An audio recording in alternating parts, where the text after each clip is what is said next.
दोस्तों ओआईसी की तरफ से अचानक एक ऐसा बयान दिया गया जो देखकर भारत हैरान है और इस बयान की टाइमिंग वैश्विक कूटनीतिक समीकरण को देखते हुए काफी ज्यादा महत्व बनाती है। इस वक्त काफी सारी घटना एक साथ घटित हो रही है, जहां एक तरफ इजराइल और हमास के बीच हो रहे युद्ध की वजह से दुनिया एक बार फिर से दो कैंप में डिवाइड होती नजर आ रही है। वहीं दूसरी तरफ कतर में 8 भारतीयों को डेथ पेनल्टी दिए जाने पर भारत और कतर के संबंध काफी खराब हो रहे हैं। इतना सब काफी नहीं था कि अचानक से ओआईसी ने कश्मीर के ऊपर बड़ा बयान देते हुए कहा है कि भारत और पाकिस्तान को कश्मीर का मुद्दा संयुक्त राष्ट्र के रेजोल्यूशन के तहत सुलझाना चाहिए। ये एक ऐसा बयान है जिसे लेकर भारत हर बार काफी कड़ी प्रतिक्रिया देता है और इस बार भी हमने ऐसा ही किया। पर हैरानी की बात तो यह है कि मुस्लिम देशों के संगठन ओआईसी का ये बयान एक ऐसे समय पर सामने आया जब भारत इन्फेंट्री डे को सेलिब्रेट कर रहा था। बता दें, इन्फेंट्री डे वही दिन है जब 27 अक्टूबर 1947 को भारतीय मिलिट्री श्रीनगर में पहुंची थी ताकि पाकिस्तान की तरफ से कश्मीर पर हो रहे हमले को रोका जा सके। ऐसे में ओआईसी की तरफ से इन्फेंट्री डे की टाइमलाइन पर ही कश्मीर के ऊपर इस तरह का बयान देना साफ तौर पर दर्शाता है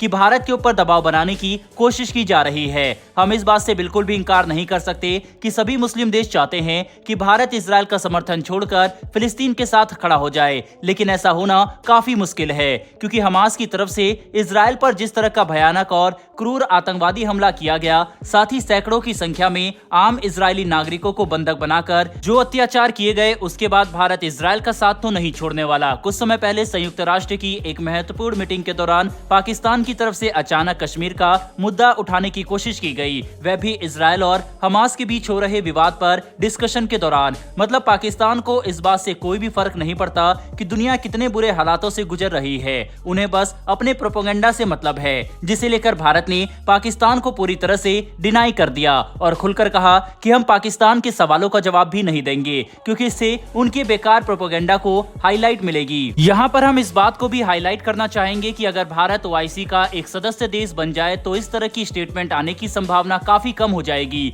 भारत की सदस्यता को लेकर संयुक्त अरब अमीरात और सऊदी जैसे देश पहले ही अपना समर्थन दिखा चुके हैं। ऐसे में भारत को आने वाले समय में भी सभी मुस्लिम देशों के साथ बातचीत करके ओआईसी की सदस्यता हासिल करने पर काम करना चाहिए क्योंकि भारत के अंदर एक काफी बड़ा मुस्लिम आबादी रहती है और हमारा हक बनता है कि हम ओआईसी में इनका प्रतिनिधित्व करें, जिससे ओआईसी द्वारा फैलाए जा रहे प्रोपेगेंडा को हम एक्सपोज कर सकते हैं। वहीं पर एक काफी इंटरेस्टिंग डेवलपमेंट केरला से निकलकर सामने आ रही है, जहां पर केरला के मल्लुपुरम में जमाते इस्लामी के यूथ विंग की तरफ से आयोजित किए गए एक रैली के दौरान हमास के लीडर खालिद मशाल ने वर्चुअल कॉन्फ्रेंस के जरिए इस रैली को एड्रेस किया। ये बात अपने आप में ही काफी ज्यादा विवादित करने वाली है कि भारत में हो रही एक मूवमेंट के दौरान कैसे हमास के किसी नेता ने वर्चुअल कॉन्फ्रेंस के जरिए यहां पर भाषण दिया और सबको एड्रेस किया। वहीं इस मामले पर भारत को तुरंत इन्वेस्टिगेशन करने की जरूरत है ताकि इस इवेंट में शामिल सभी कनेक्शन और लिंक को उजागर किया जा सके। हमास के किसी नेता का भारत के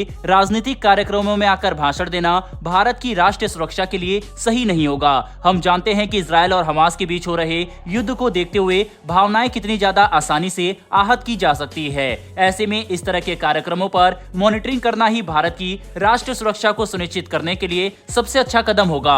इसके अलावा अगर इजराइल और हमास के युद्ध की बात करें तो आखिरकार इजराइल की तरफ से गाजा में घुसकर ग्राउंड ऑपरेशन शुरू कर दिया गया है। बता दें कि इजराइल ने इतने दिनों तक मजबूती से योजना बनाकर गाजा में घुसने का फैसला लिया और अब इजराइल के टैंक समेत सैनिक गाजा में घुसकर हमास के आतंकवादियों को खत्म करने की प्रक्रिया शुरू कर चुके हैं। ऐसा करने के लिए इजराइल स्लाइस बाय स्लाइस सैन्य रणनीति का इस्तेमाल कर रहा है, जिसके तहत इजराइल ने गाजा पट्टी को हिस्सों में बांट दिया है और वह एक एक हिस्से में हमास के आतंकवादियों को खत्म करके दूसरी तरफ बढ़ रहे हैं। साथ ही इजराइल ने एक और बड़ी चुनौती का हल निकाल लिया है। दरअसल हमास के आतंकवादी गाजा पट्टी में जमीन के ऊपर नहीं बल्कि जमीन के नीचे सुरंग के एक विशाल नेटवर्क में छुपा करते थे। ऐसे में गोरिल्ला वॉरफेयर के डर से इजराइल की मिलिट्री बिना कुछ सोचे समझे और योजना बनाए गाजा पट्टी में नहीं जा सकती थी। इसी वजह से इजराइल ने पूरा समय लेकर इन सुरंगों में छुपे आतंकवादियों को खत्म करने का तरीका निकाला।